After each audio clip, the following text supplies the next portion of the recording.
Good evening and welcome to our village board meeting. It's January 22nd at 7 o'clock. I'd ask the clerk to please take the roll call. Trustee Johnson. Here. Trustee O'Connell. Trustee Bachner. Here. Trustee Gillis. Here. Trustee Vasquez. Here. Trustee Brennan. Here. President Aducey. Here. Okay, if I can all ask you to stand and say the Pledge of Allegiance, please. Pledge allegiance To the flag of the United States of America and to the republic for which it stands, one nation, under God, indivisible, with liberty and justice for all. Do you have an extra pen? I hit my knee. All right. I know, right? That's what I was. I think I got a little too comfortable. I'm sure.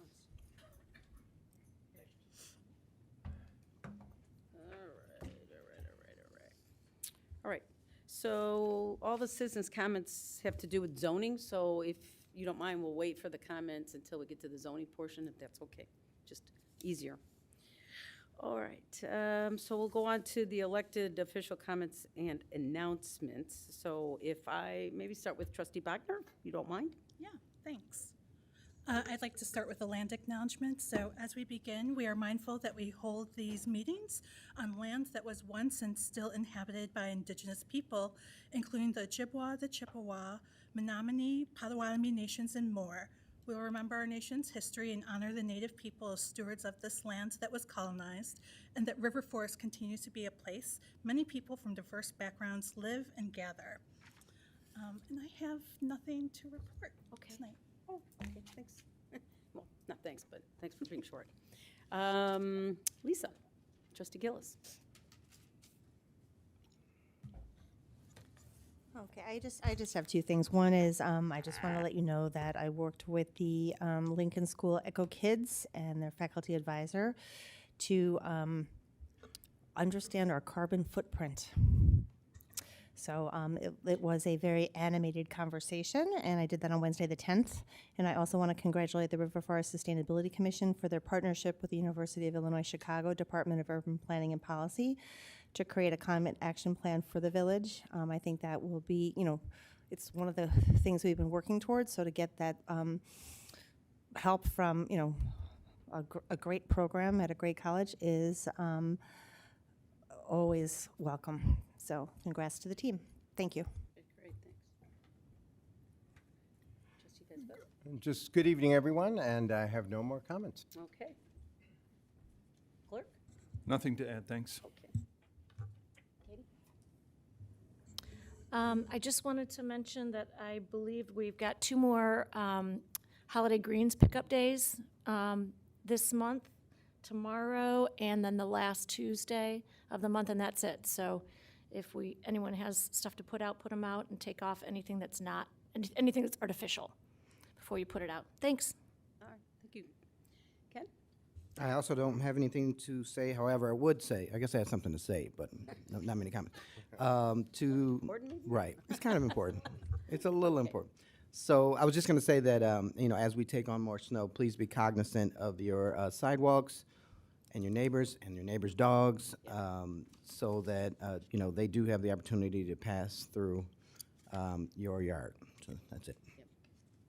Yes, thank you for reminding everyone for shoveling sidewalks. It's real important, not only for dogs, but for seniors and others that are trying to get through. So thanks, Ken, for reminding us.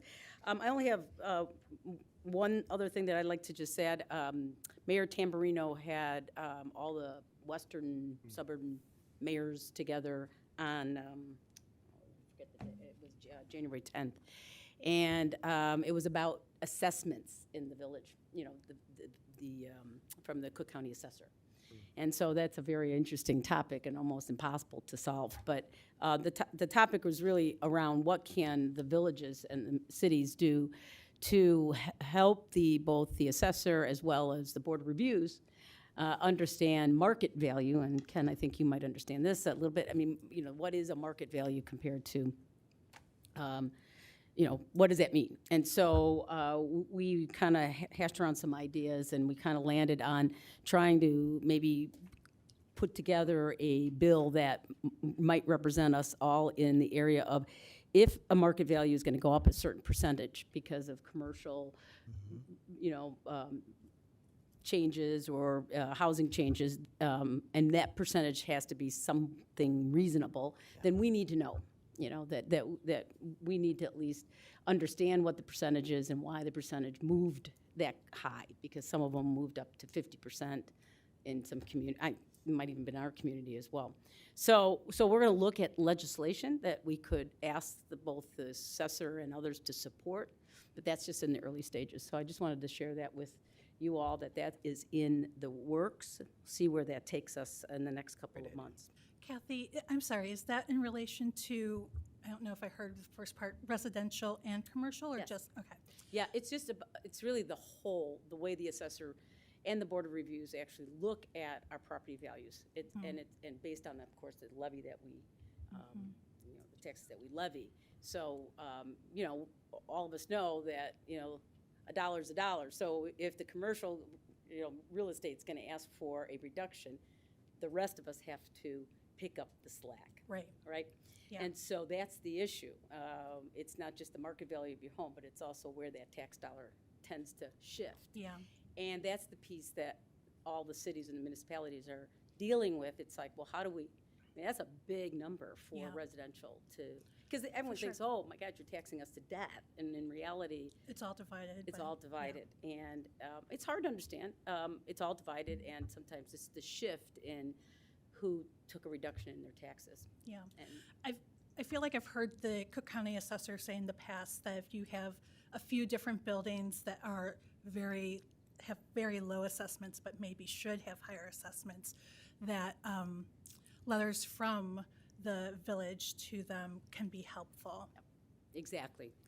And that's what we're trying to coordinate, is what do we need to do as a group of cities, and then what can we do to say, and again, the commercial property owners don't want to hear this, but there might be some need to try to, minimize that reduction.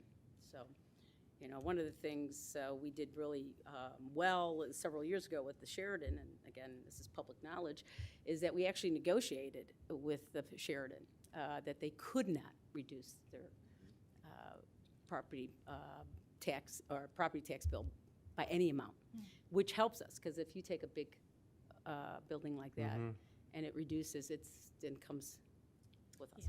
Okay, so anyway, we're going to keep working at that, and I'll let you guys know if it gets any legs. Okay, that's all I have to report as well. Okay, we have next up is a recognition of Anya Herman. I think she is on the line with us. Hello, how are you?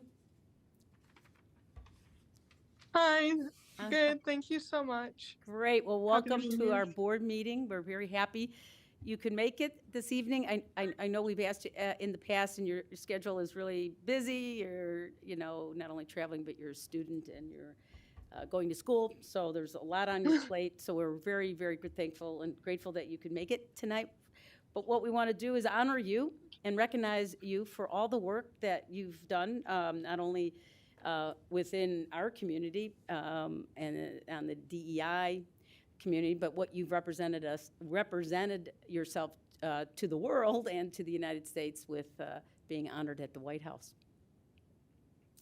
So we have a recognition here, resolution or proclamation that I'd like to read, and then maybe afterwards, Anya, you can say a few words if you feel like you'd like to. So. This is a proclamation recognizing Anya Herman for her work as a disability rights activist and advocate for diversity, equity, and inclusion. Whereas Anya Herman is a River Forest resident and currently a senior at Oak Park River Forest High School. And whereas since 2021, Anya Herman has been the youngest serving member of the village's Diversity, Equity, and Inclusion Advisory Group. And whereas Anya Herman joined the Diversity, Equity, and Inclusion Advisory Group to work with others to ensure River Forest remains a welcoming community for generations after me. And whereas on October 11, 2023, Anya Herman was announced as one of the 15 young women leaders selected by the White House Gender Policy Council to be honored at the inaugural Girls Leading Change event hosted that same day. And whereas the White House highlighted Anya's role in grassroots disability advocacy, including a member of the Personal Protective Equipment for People with Disabilities, which helped secure personal protective equipment for people with disabilities during the COVID-19 pandemic. And whereas the White House recognized Anya's authorship of a white paper that highlights the need for school shooting plans that account for the safety of students with disabilities through a fellowship program at the Disability Empower Her Network. So now, therefore, I, Catherine Aducey, President of the Village of River Forest, do hereby congratulate Anya Herman for being honored at the inaugural Girls Leading Change event at the White House and for her commitment to raising awareness about disability rights and her role as an advocate for diversity, equity, and inclusion. And I have signed this proclamation for you, and we will make sure that this gets to you safely and soundly to your home. So congratulations on being recognized as, at the White House, and of course being part of our diversity, equity, inclusion, and this proclamation. Thank you very much for the honor, President Aducey. I love working with everyone on the DEI committee, and am so honored that you guys took time out of your meeting to recognize me. I do unfortunately have some homework to do, so I'll hop off. But thank you so much, all of you. Have a lovely evening. Thank you, Thank you. Anya. And before you go, I'd like to acknowledge either Erica or Ken, because you're co-chairs of the DEI committee, if you want to say a few words. I'll go I'm first. sorry to I put you just on want the to say, spot, yeah, but- I'll go first, and I'll let Erica chime in. I just want to say, I've known of you, about you, and for several years, and it was a joy to actually spend more time with you with the DEI committee, and you've always entertained different perspectives that I never considered, and so, I will always remember you for that, and I thank you for all the perspectives that you added to the group. Thank you. Yeah, good stuff. Yeah. Yeah, if we were Thank to you. actually list out all of Anya's credits, we would be here all night. She is a phenomenal young woman, and I am just so excited, Anya, for what is yet to come for you, and for us to be just along for that ride. So congratulations on this. That I'm sure this is just the beginning. Yeah, good. Again, thank you. Thank you very much, both of you. Have a lovely night. Bye. All right, good night, thank you. Adorable. Isn't that cute? All right, that's the best part of our job. All right, so let's go on to the consent agenda. If I can get a motion to approve the consent agenda items A through D. I move to approve the consent agenda items A through D. Second. Okay. Any questions or concerns regarding the consent agenda? Hearing none, if I can ask the clerk to read those items and then take the vote. Consent agenda, item A, Village Board of Trustees meeting minutes, January 8th, 2024. B, Administration Department report. C, December 2023 financial report. D, Electronic equipment surplus donation, PCs for People ordinance. Trustee Brennan, Yes. Trustee Johnson, Yes. Trustee Bachner, Yes.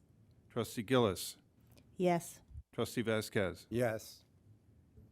Okay, okay, great, thank you. So we'll move on to our recommendations of boards, commissions, and committees. We have 7A, if I can get a trustee to move, and second 7A, and then we'll ask our citizens' comments to come up. Motion move- to approve, ordinance amending the village code regarding the regulation of child daycare centers. Second. Okay, all right, so Rainier, Sam, or Laura, do you come up? And I know we've heard before, and we've got all of our notes from the zoning, so. Good evening. Good evening, sorry. So we're here once again just to hopefully get approval for the property owners at 7777 Lake Street to apply for a special use permit for the space that we intend to occupy to create additional classrooms for our Montessori preschool. That's our only request. Thank you. Okay, I didn't know if you wanted to add anything, but that was great. That's perfect. Yeah. Okay, if,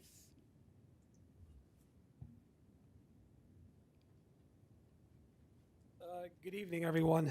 My name is Sam Chavez with the Apartment Source Management. I wanted to just come briefly and introduce myself and just let you know that I'm very excited at the opportunity to have Montessori take up the commercial space, which is 777 Lake Street. Just to give you an idea, and I'm sure I'm not quite sure how much the board understands what the commercial needs are in the real estate submarket when it comes to commercial spaces. It's one of the most challenging pieces of real estate to manage, own, and provide services to any community, not just in Chicago, not just in River Forest, but just nationally. Commercial real estate is experiencing one of the highest vacancy rates in the entire real estate submarket. Anytime we have a commercial applicant, whether it's a school, whether it's a store, whether it's a restaurant, we manage a ton of stuff out in Oak Park and some surrounding suburbs. It's a pain. It's not easy. It's extremely challenging. Number one, especially with, and I don't have to tell you this, but you'll know in Chicago especially, the work from home dynamic and sort of what's turned Michigan Avenue from what it was back in the 90s and early 2000s to what it is today, night and day difference. We're talking about properties that are selling for about 50% of what their tax base value is today, right? So whenever we have an opportunity to help a business grow, whenever we have an opportunity to have commercial success flourish, especially in a town as beautiful as is River Forest, I'm going to come from Midway Airport, which is where I live after working a 12-hour day here, to say, please help our people grow their business because we're struggling as private enterprise, as private property managers for commercial storefronts. Again, not just restaurants, not just office space, not just any other commercial submarket, but all of it. We're struggling. Our landlords are having a hard time paying their mortgages. They're having a hard time paying their property taxes. We were just talking about property taxes earlier, and we're doing this. This is what we're all doing today. We're doing this. Please don't go up. Please don't hit us hard.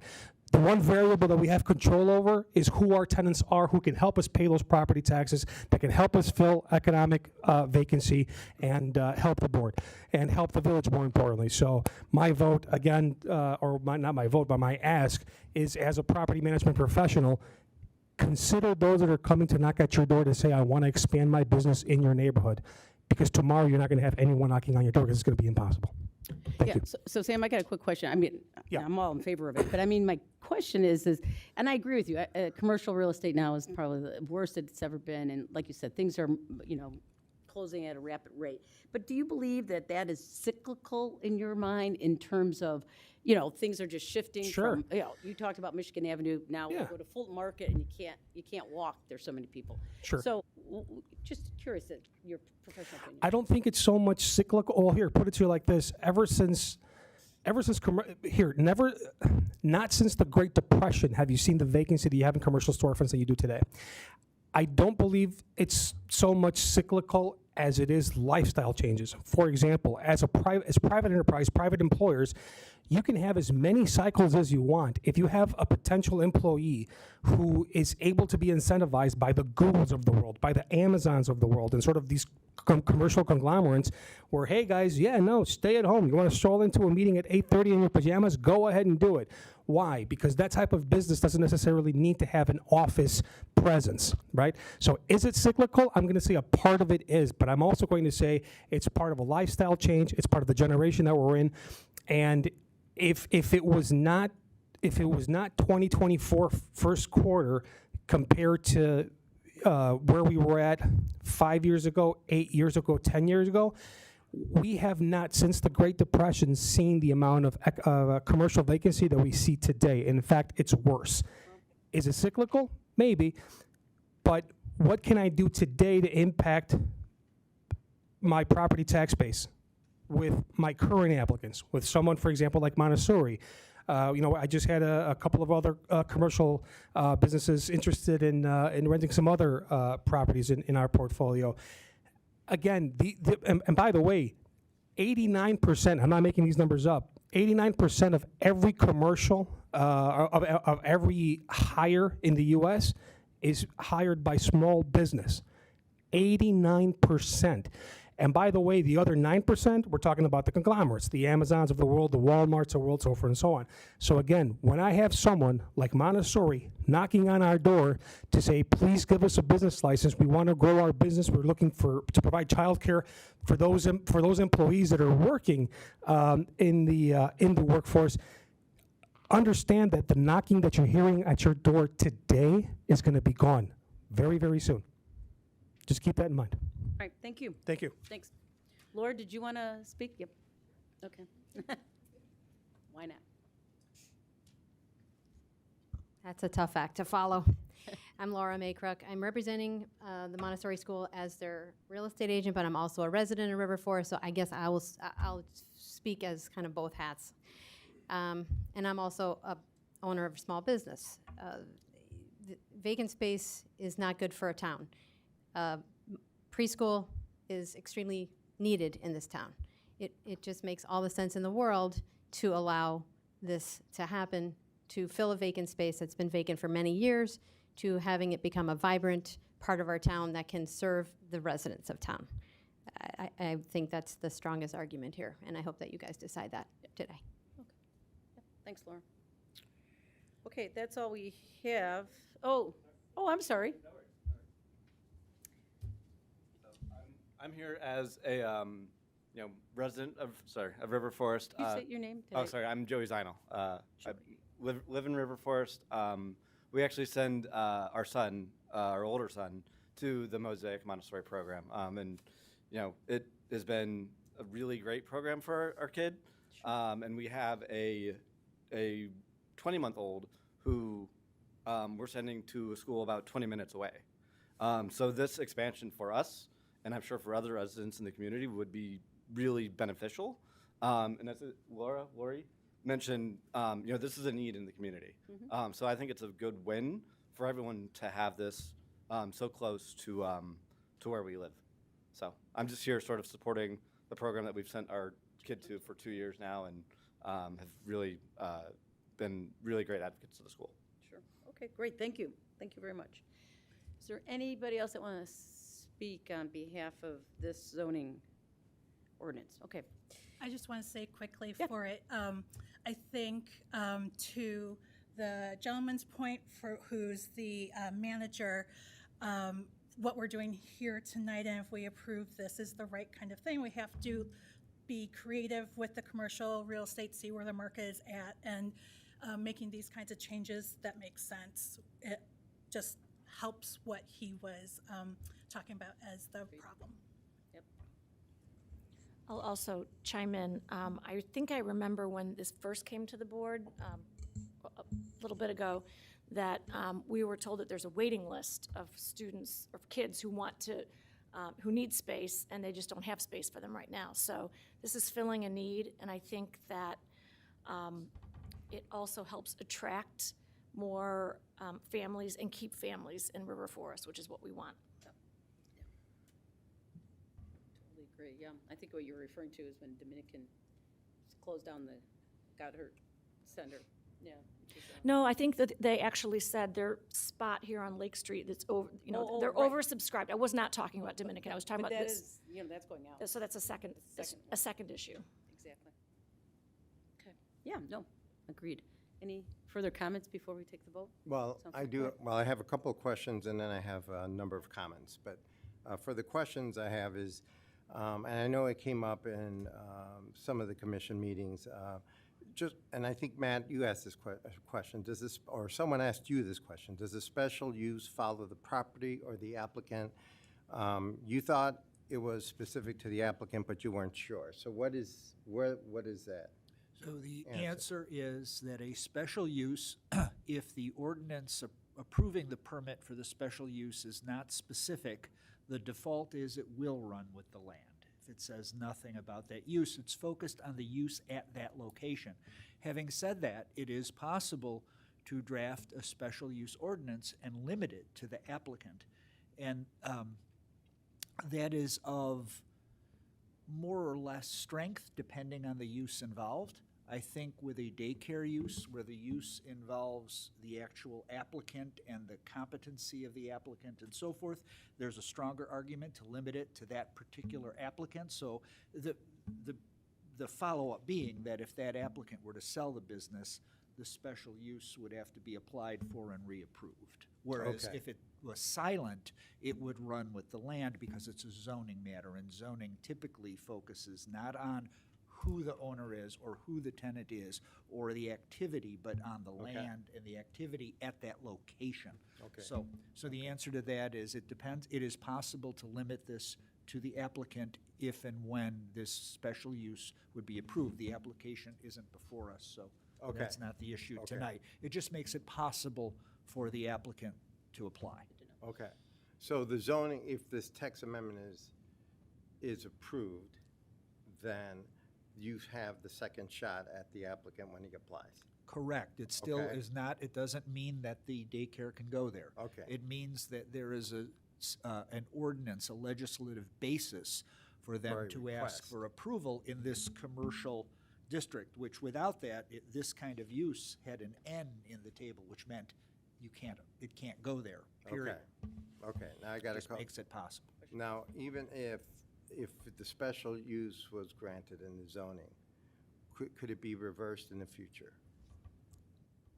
So the answer to that is, it really depends. So certainly, Lawyers. well, Okay, no, that's true. well, the No, go answer, ahead. no, so by granting. I was afraid you were going to say that. By granting the use, the village is conferring a property right on that Okay. location. Okay. And once someone goes in there, there's a property interest in that right.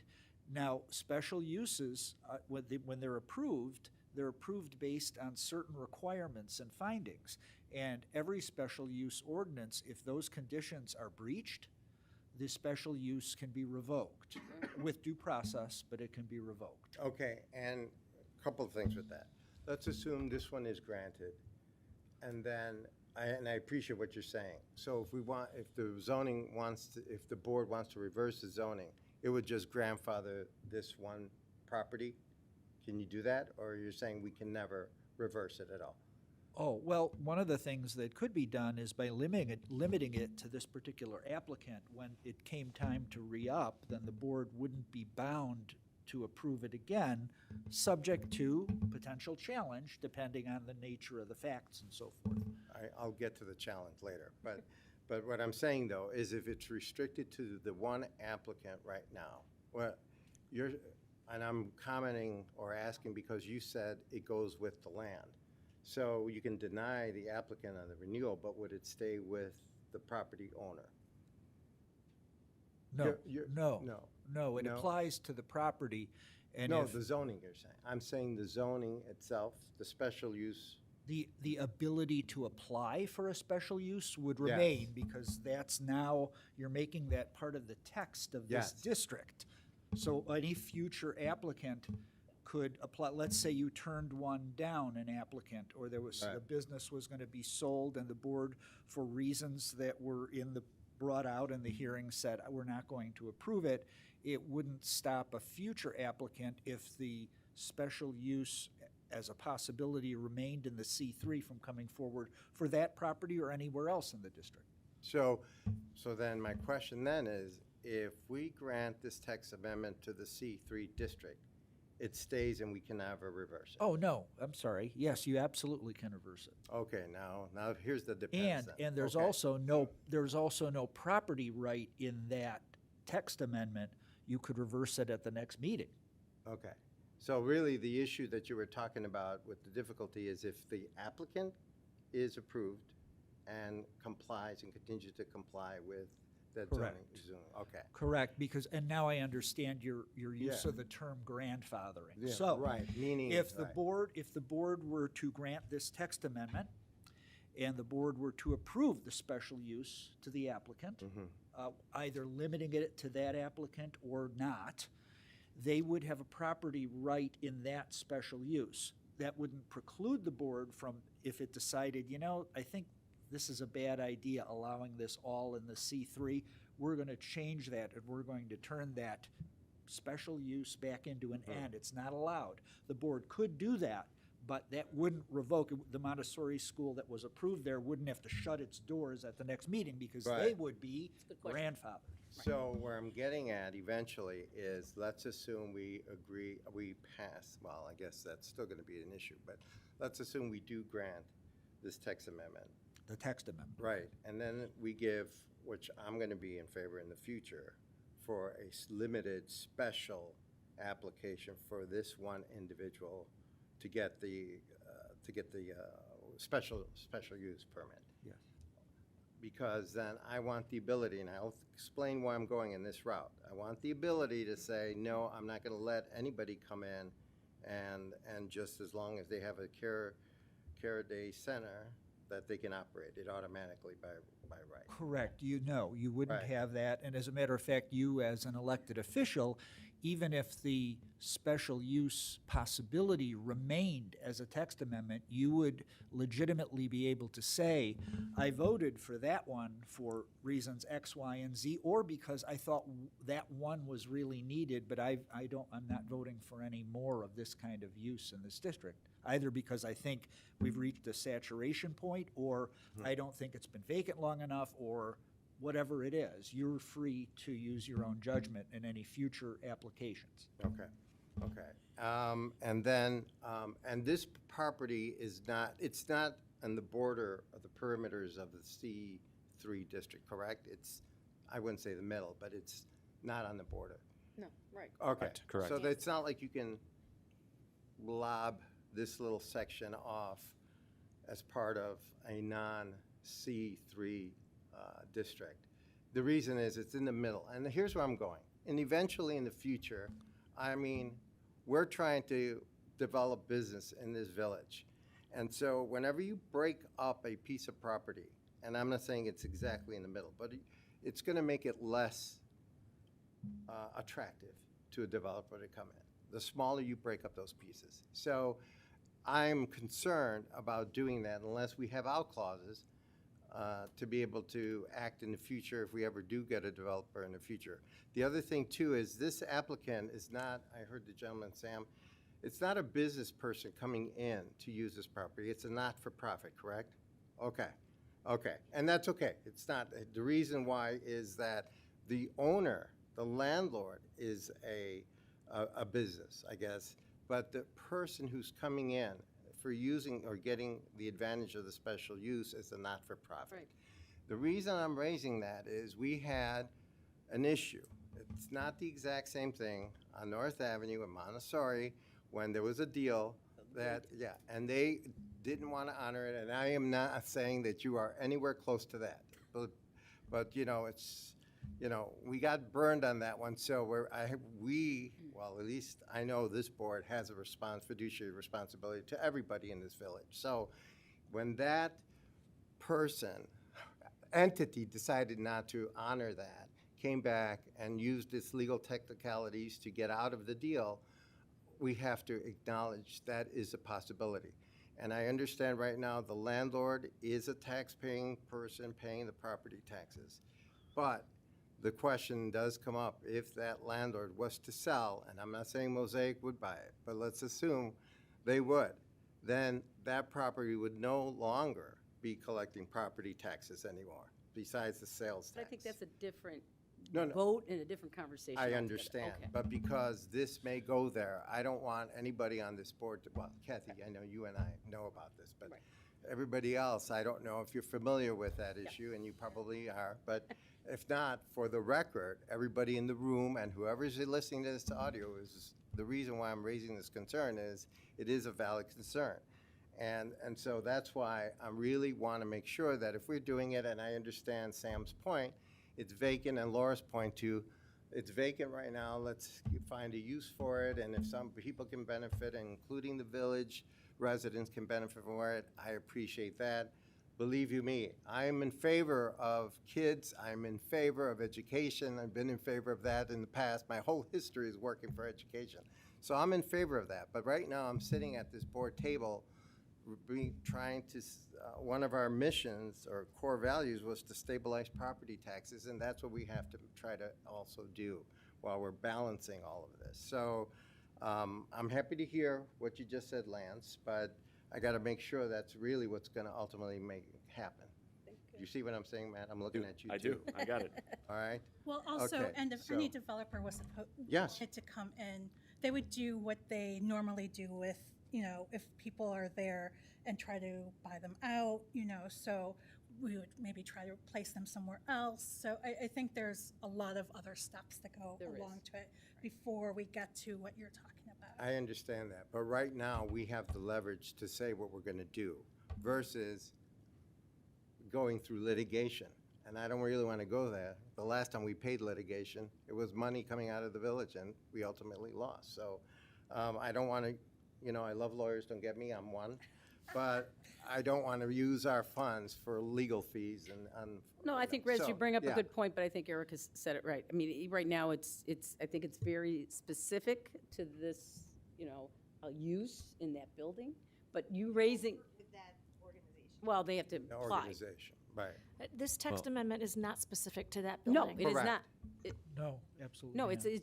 In fact, the I just wanted to whole- clarify Yes, that. Yeah, yeah. correct. That whole C3 district, this text amendment would apply for that whole C3 district Three along Lake district, Street. right, but I was just. Right, correct, I know, They have to apply, correct, right, so, was my. yeah. we're Anyway, ju- I mean, great questions, and I Okay. think, Rez, I thank you for elevating that conversation, because that's exactly what we need to think about, although I think they're slightly different issues, but Yeah, yes. there is, but But, no, yeah, good points. So we're comfortable in knowing that if we change this, there will not be any tax implications to the village, negative tax implications. Shouldn't be. And well, the only. Shouldn't be or no? Property taxes, property taxes. property Yeah, taxes, the right. sales tax, Sales they're tax, not yes. for profit, they I'm won't pay sorry, for. should have said yeah. property Yeah, tax. Property taxes, there Property. should not be. So we're completely confident that there will be no implications We're not negatively. buying the building. I understand. Okay. It's still under the same. it's vacant, so there's no. All it, I No, think. in financial, right. No, I'm so talking we're not about losing potential. that. We're Right. just losing the potential Correct. of the sales tax. But we're also Yeah. allowing a tenant to be in that building that helps the landlord pay for his property taxes, Right. which is important.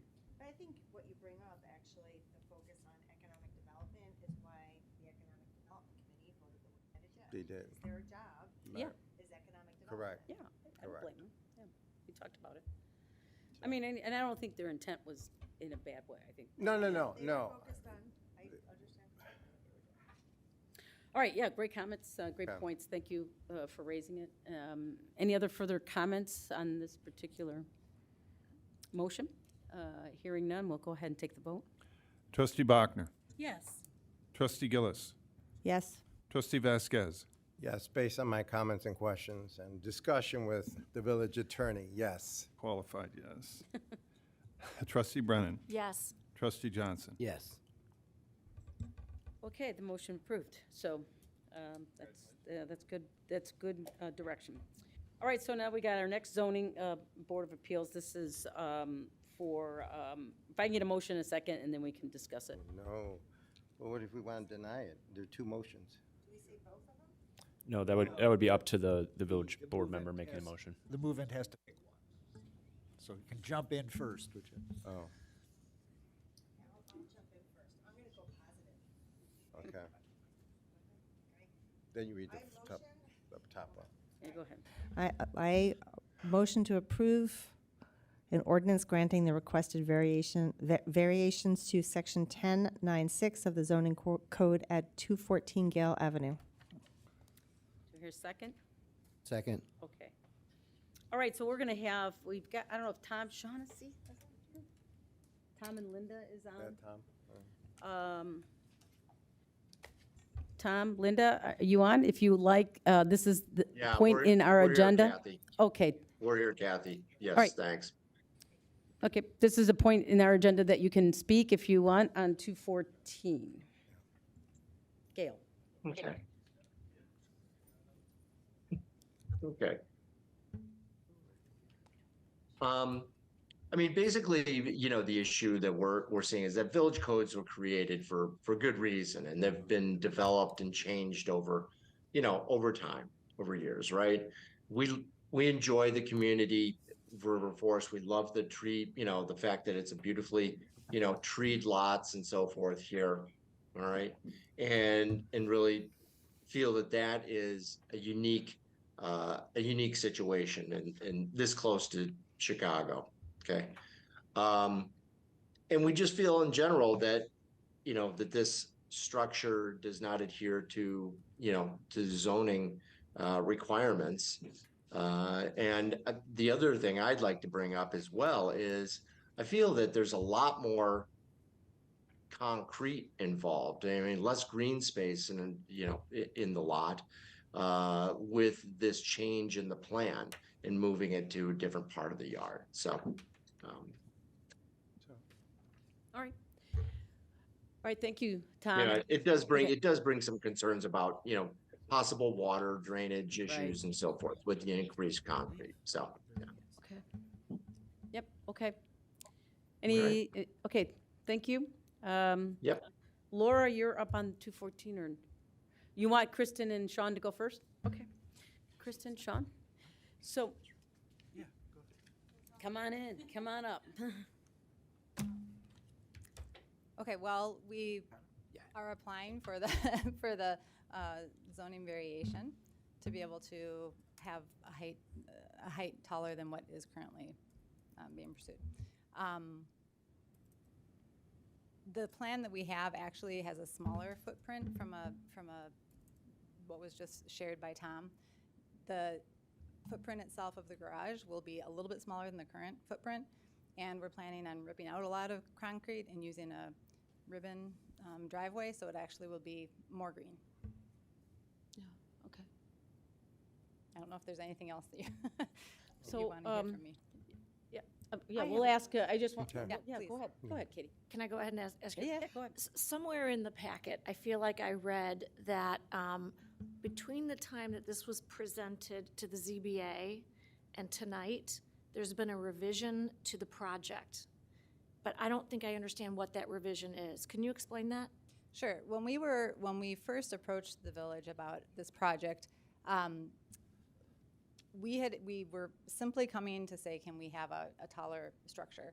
What we were told was that we could also put a bathroom in, and so we decided, all right, well, we'll build that into the plan. Not that we needed to have it, but just that it would be convenient to have. And I believe that that is something that was at issue with the zoning board.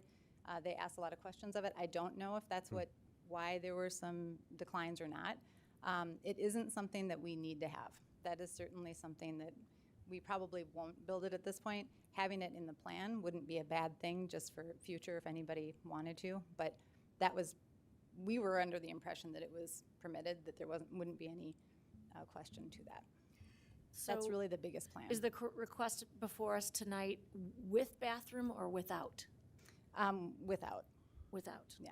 But do the drawings have Yeah. the bathroom? That's what's important. The drawings, we will remove them before we use official drawings, but we wanted to be able to, I mean, that does have an additional expense by going to our architect to have that new drawing.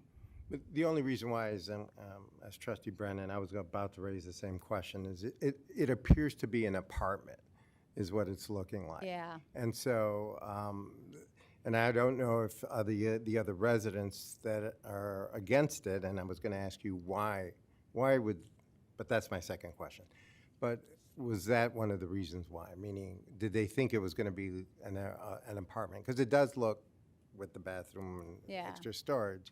Yeah, I can understand why that would be interpreted that way. That is not the intention. That was never the intention. Our intention is to use it as storage, and because we were told that we could have that, we thought, well, why not put that into the plans? Again, even when we had that, when we designed it that way, we weren't certain if we were going to build the bathroom, but we just thought that it would be helpful to have it in the plan. And then there was, I'm sorry, go, I interrupted, I think. Well, Okay. I do have a Okay, follow-up go ahead. question in my mind. I'm curious as to, since the project has now changed, it no longer has a bathroom, should that be going back to the ZBA for the ZBA to look at anew? Because I mean, I rely on the expertise of the ZBA. And that's something that's, you know, Katie, that's that's a something question that's key for me. So Yeah. I would like to, Maybe- I wonder maybe if Kristen we, would know. if we would revise our motion, or a third possible motion would be to send it back to the ZBA since it's a changed project now. Yes, that would certainly be an option for the village board, or you could condition approval with the comments about the bathroom, but I think that for the comfort of the village board, it would make sense to refer that back to the zoning board and with the revised plans. So you're saying you feel that's the only issue, or is that, I didn't get that that's the only issue? No, But that's not the only issue, but. Go it ahead. isn't. So the risk is it goes back and it still fails. But, Right. but at least what Katie's saying, that conversation probably should happen. Okay. I'm interested in the input of the ZBA on whatever that we're supposed to be looking at. Yeah, no, Right. your point is well No, taken. I agree with that. I agree. So maybe, I don't want to usurp this, but maybe a revised motion. No, or just remand it back to Well, the zoning board. That, and you can hold a revision, but wait till the rest of us make comments, because, Well, or whatever everyone Okay. decides, but we can just say, send it Okay. back, like we Okay, normally do, just that's send it fine, back too. to the zoning board. But go ahead and finish your okay. comments. No, I wasn't sure. But, if your point is well Brennan, taken. okay. Huh?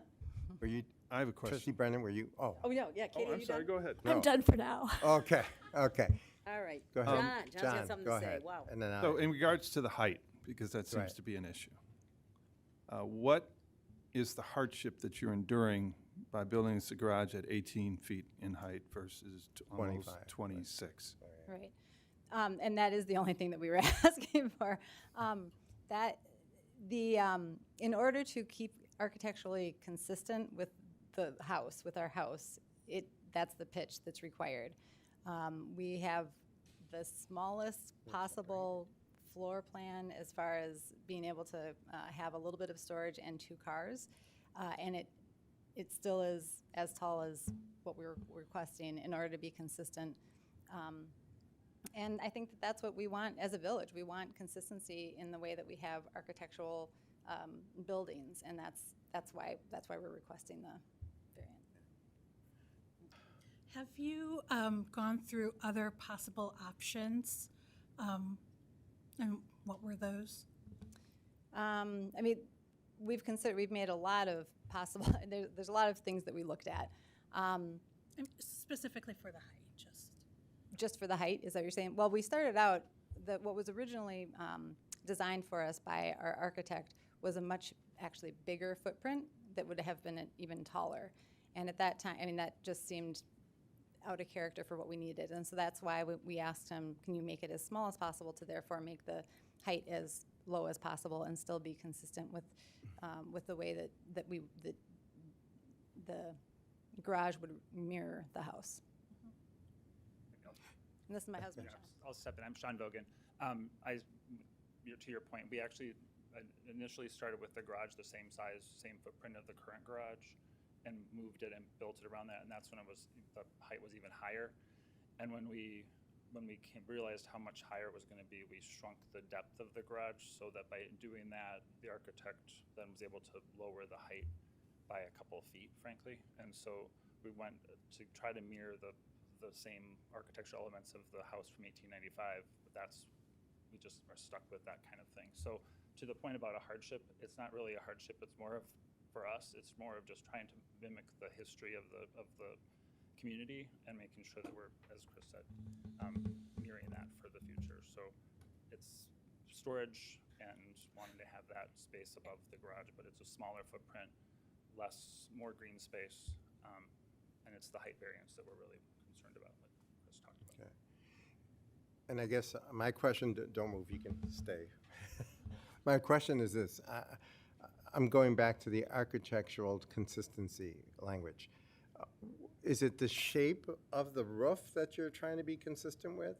And if that's the case, can't that be shrunk proportionately so it's within the 18 feet height? No? Well, I don't know, I'm asking. I mean, it just would seem it would, but. I'm not an architect, but Okay. the way that they that he has described it to us when we Okay. sat down is that we're taking the same angles, the same proportions that are in the current house, and the gambrel roof is what it's called, new information for Okay. this guy.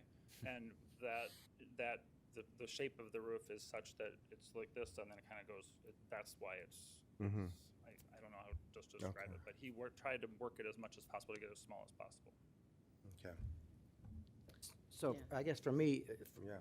for clarity's sake, if you remove the bathroom and you paid an architect to remove the bathroom, which I understand is another expense, I'd hate for you to have to do that, only to find out that the real issue is, The height. The right, height. so, and I think you know how they feel, more than us, I'm sure.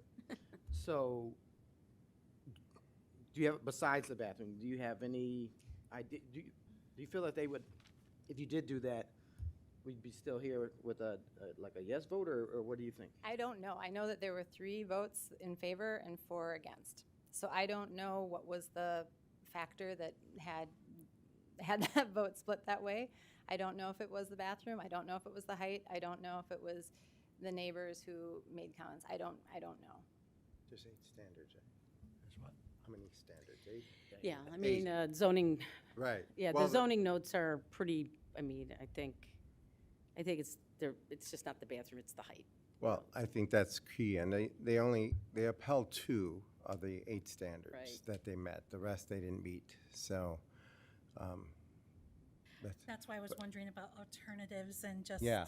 is there something that you can do that would still be architecturally flow well with the house? And Right. I some mean, we sort of went in wanting to stay within the ordinance.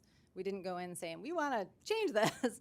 And so that is the approach that we took, is what can we do within the current ordinance? And as Sean described, the way that the gambrel and the other architectural elements that I'm not an expert on either, this is as close as we could get. But might it be possible, just following up, to also do a gambrel roof that's closer to the existing zoning? Well, I mean, again, Not with the footprint of the garage. To fit the cars in the garage, we can't. Yeah. It just You can't do a gambrel roof at all? can't do a gambrel roof, so, And currently, the current garage is not that. no. Historically, with the gambrel roof, We're all gonna be architects. what, I'm wondering, what do have garages look like with those kinds of houses? And if there is a certain way that they have been set in the past that maybe you could take on, so. It's a unique house. It's what? it's a unique house. Yeah, I don't know if there's another one like it in the village, so Laura would know better. but,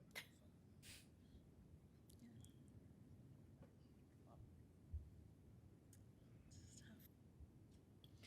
Well, yeah, go ahead, Lisa, I'm sorry. I was gonna say, I think that, yes, we talked about the height, we talked about the bathroom. Bet. The other thing is everybody's talking about the water, but if, to your point, if you're doing ribbons, and then in there it also talks about like that you're using pavers. Right. We prefer that for sure. Right. So the water thing isn't an issue, in my humble opinion. Yeah. Because I think you're trying to mitigate that, and it's less concrete. That's And right. we have a grading ordinance. Right. Right, and that would be covered during our Right, permit that's review, so it exactly should right. kept Right. separate from the zoning perspective only. Yeah.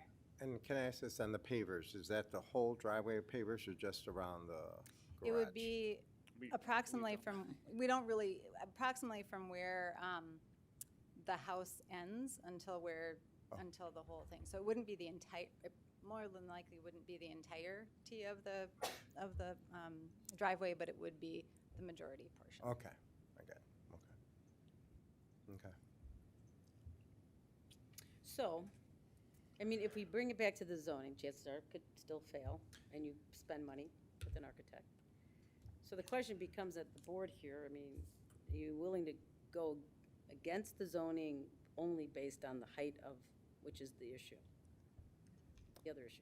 And I should mention, the motion on the table right now requires Yeah. 4 trustees to Yeah, approve. that's the other thing, I can't vote because of denial of the zoning, so it needs 4 of you trustees. We all- Laura, if you want to get, yeah, come on. And, oh. I Do you have forgot. another question for Kristen? Well, I had it earlier about do you Kristen, know wait, the, Rez has got something. what, the residents? Do you know why? I know one did say, oh, Laura. I think that one said one.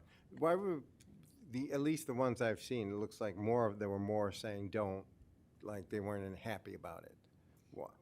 Well, our neighbor to the north submitted a letter in agreement with us being able to move forward with this variation.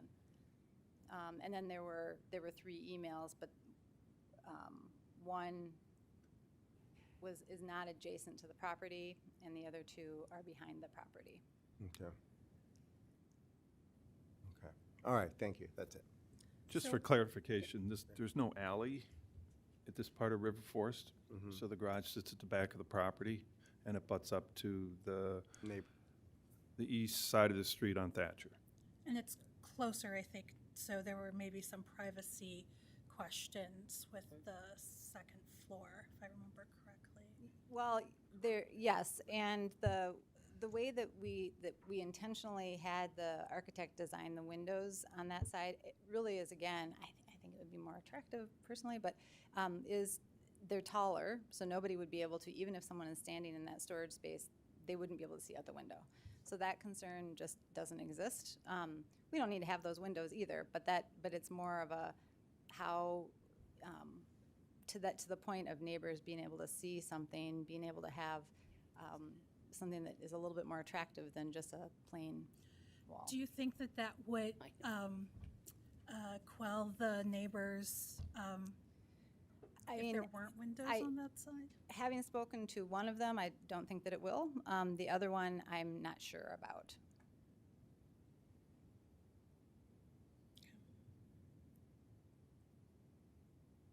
And if you're not granted the variance, We Go back to square one. yeah, we'll go back to square one, I guess. do you think that another opportunity with the board, with the zoning board, would be beneficial? It might. I mean, I do think that there was heavy concern about the bathroom, which again, we didn't think that from the guidance that we were provided, we didn't think that was going to be an issue. And so had we known that it was going to be an issue, it would not have been included. And if that was the primary issue by the zoning board, then yes, that would be. I will say with their notes, Kristen, it didn't seem like it. They seemed like they were, equal. But I mean, you have that possibility, Right. And but you'd have to, I guess, submit what would Kristen and Sean have to submit new drawings then, or without the bathroom, or just want to make sure they're giving realistic. Correct, yes. The revised plan showing the bathroom or maybe even the removal of the window based on the concern, or at least an option that shows that for the zoning board to consider would be helpful. Matt and Lance, would it be possible to float a trial balloon, kind of like mock-up thing, rather than having to pay for the full, revised architectural drawing, so that they could have an understanding of Sure. where the think that's ZBA might go with it precedent before they Yeah, well, incur the cost? that's a good point. It was suggested, would that be precedent setting? I don't necessarily think so, given that you did have a complete application to begin with. It's just like if the board tonight, it could go forward and simply require final plans to eliminate the bathroom, then you'd have to do it, but you'd get it. I think it could be discussed with some helpful drawings if that would save money. Yeah, and my recollection of I didn't listen to the audio of that meeting, but I did look at the notes. There was some confusion as to whether, the bathroom, was in there or not, and hey, did you try to, sneak this in? No, we didn't. So, maybe just clarifying that with them, we didn't try to sneak it in. In fact, we're going to take it out. So, how do you like us now? Yeah, you can do that. I just want to make sure, we don't give the zoning board, comes back and says, well, where's the information that I need to make sure that, do we take the window out? Do they just mark up No, a they weren't drawing? going to want to. Can I comment here? They're going to want a drawing, right? Um, They're gonna As want- I read through this and hear everybody's comments, I don't think this really is an issue about the bathroom or the windows. It's the height. And we're not exceeding the ordinance by a couple feet, we're exceeding it by 8. Yeah, That's significant, yeah. and that's where I think this lies. Whether or not we should grant you the opportunity to build a garage 8 feet higher than you're allowed to. I think, I believe that that may be the issue, but we did have 3 that were in favor, so that's the other thing, is that there were That's 3 true. that were in favor, and so I just don't know, was there a 4th person who it wasn't, that wasn't the issue, the height wasn't the issue, it was something else? Totally. And I would also like to put on the table that in 2020, at 210 Gal, there was a approval of a height increase from 18 to 23.5. Now this is 2 feet 4 inches more, but we've already got precedent of higher, like approving something that's higher. Like what you're getting now into significance, and I just want to kind of put that on the table. I mean, I think that, I think the significance of height percentage is a factor. I would feel so much better about this if you were able to get your neighbor's agreement, right? Your what? Because it What? is. The neighbors agreement. Well, I don't know if the neighbors are really opposed to the height itself. I think that that's not, from what I have been able to gather, it's not the height, it was the concern about it being rented out, which was never even an intent or thought of ours. And so I feel as though there were a few conflicting issues that have risen up to cause challenges when that's not what was on the table. The table is the height. And so So here's where I think we're at. I think you got a board that wants to give you what you want. Yeah. But they also know that there's been a lot of discussion at the zoning board on a lot of different issues. So, maybe it is worth you going back to the zoning board, taking out, I think giving them drawings. They do need those drawings, whatever you feel is appropriate. But I do think that they're going to want that. You don't want to insult them with, right. crayons. You want to do it. And so and then I would just say, here's the fact. The fact is, it's not going to be, the bathroom's gone. We're going to change it up so it's, fits better maybe. But, John, it did say it's 8 feet higher than most. So you might want to the be original prepared to was address that. even taller, and that we pulled that back because it was that. would have Do been it, Eric. I ridiculous. think, Erica, if you can get your neighbors to say, oh, I didn't know that. If it's not a bathroom or it's not going to be an apartment, then I'm all in favor. That would be huge. So Yeah. I think it's best to give you time Right. to get that done, which I think, you might be able to. Okay, did you want to? I want to just clarify that the height is an issue for me. I don't want to give you the impression that, once you take the bathroom out and the neighbors see that you're not going to rent it out, that it's all going to be great here. It's more than 40% higher than what's allowed. There's just a large amount. So I am concerned about that and the precedent that sets also. Big. So the risk is that, So what do you want to do?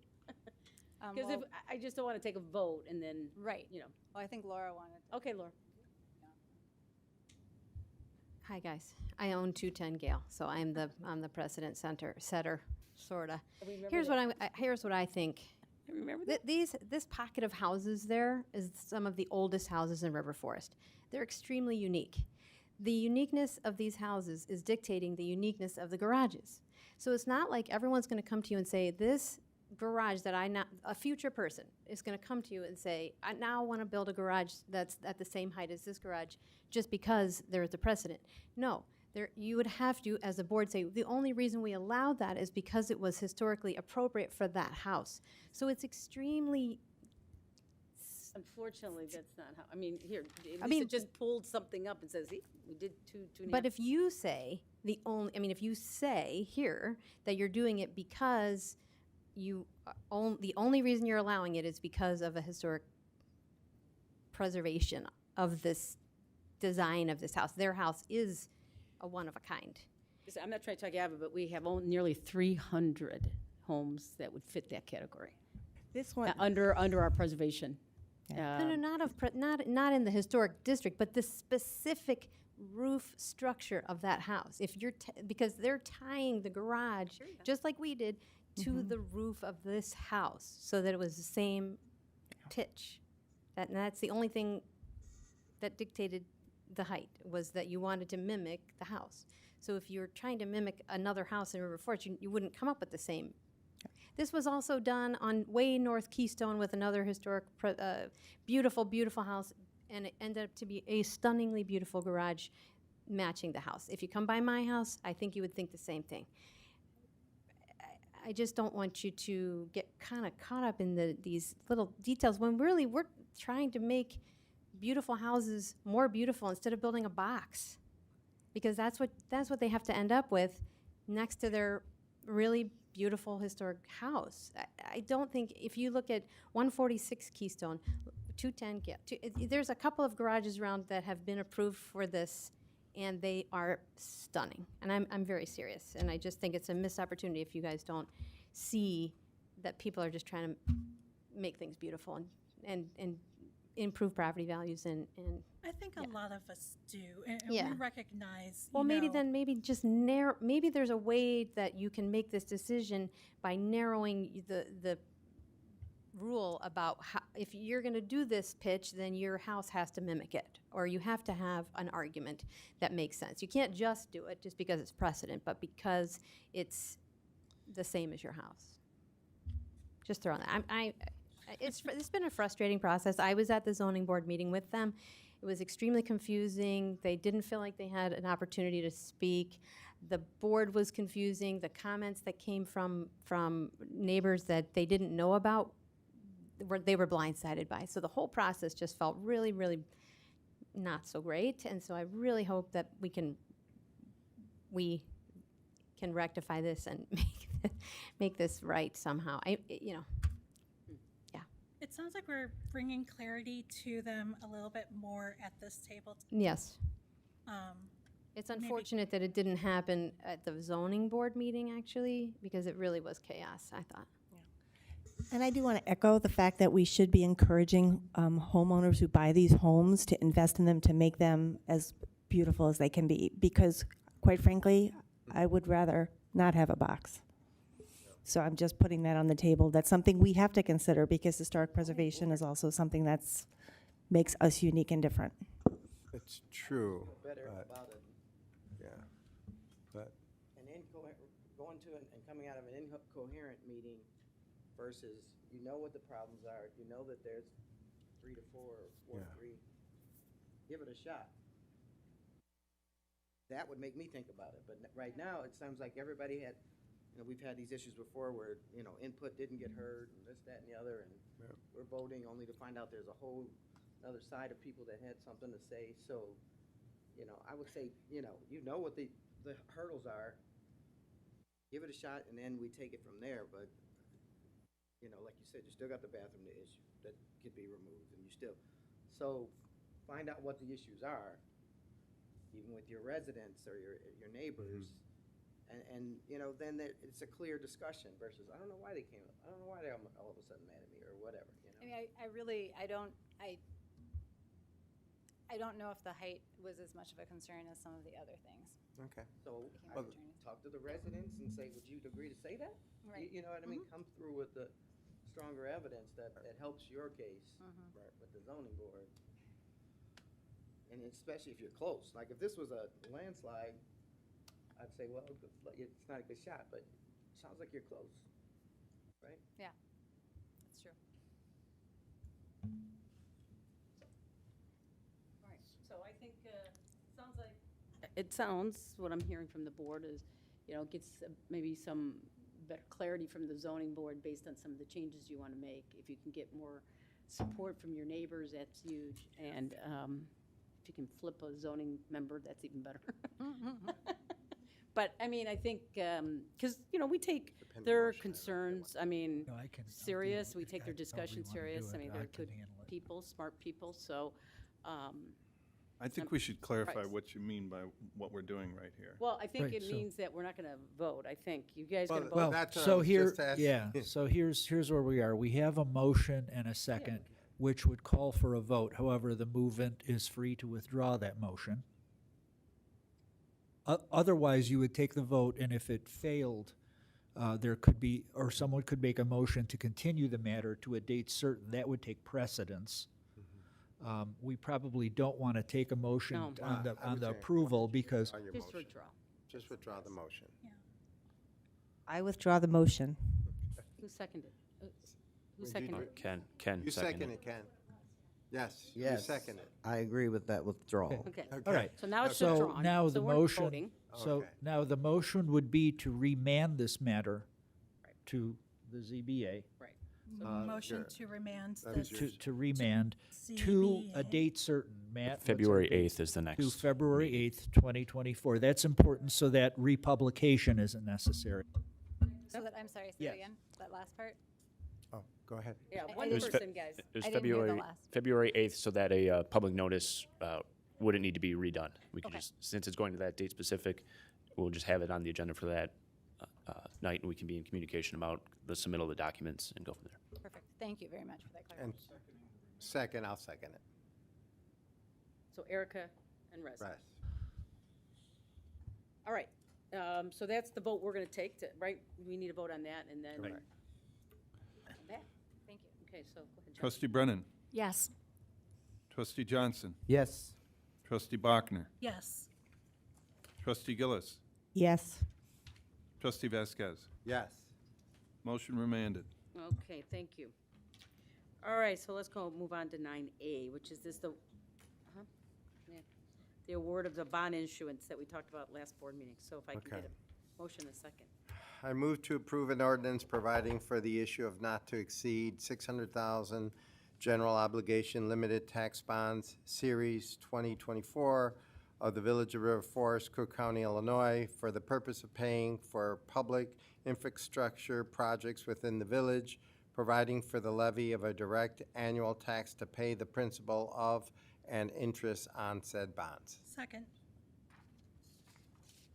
Okay, Rosie, anything you want to add?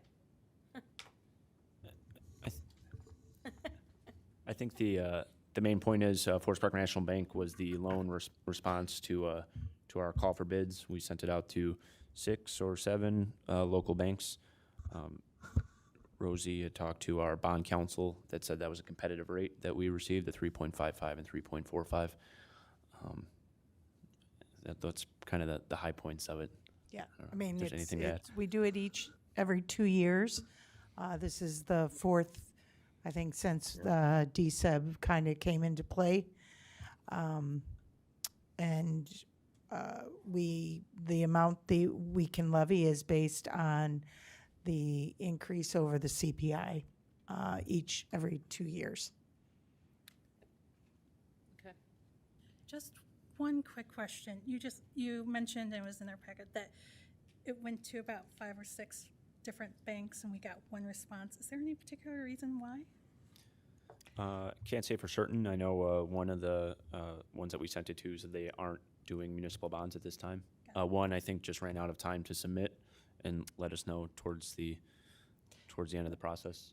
The others, I'm not sure we got any response. We were certainly hoping for more to kind of. And I be sent competitive. reminder Yep. emails out too, just hoping that we would get some more. And so my concern was the rates that we received was that, and when my my contact that's working with me to issue the bonds, she said they were very good competitive rates at this time. Yep. Because our markets are, Yeah, it's a decent price. yeah. Yeah. Yeah. We I mean, got we talked about spoiled. some strategies. We in got the spoiled a couple years. yeah. Yeah, well, we took advantage of the market. We did.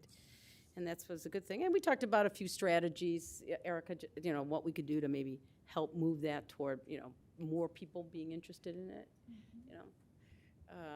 It's a hard market. Okay. Yep. So, any other further questions for Rosie or Matt? All right, so if I can ask to take a vote.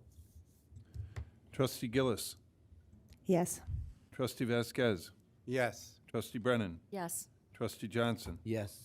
Trustee Bachner. Yes. Yeah, I'm going to call Laura. All right, super. Well, that, I don't think we have an executive session, so that ends our regular scheduled meeting. If I can get a motion to adjourn, Move to adjourn. here a second. Second. Okey dokey. Trustee Vasquez. Yes. Trustee Brennan. Yes. Trustee Johnson. Yes. Trustee Bachner. Yes. Trustee Gillis. Yes. President Aducey. Yes. Meeting adjourned. Thank you, guys.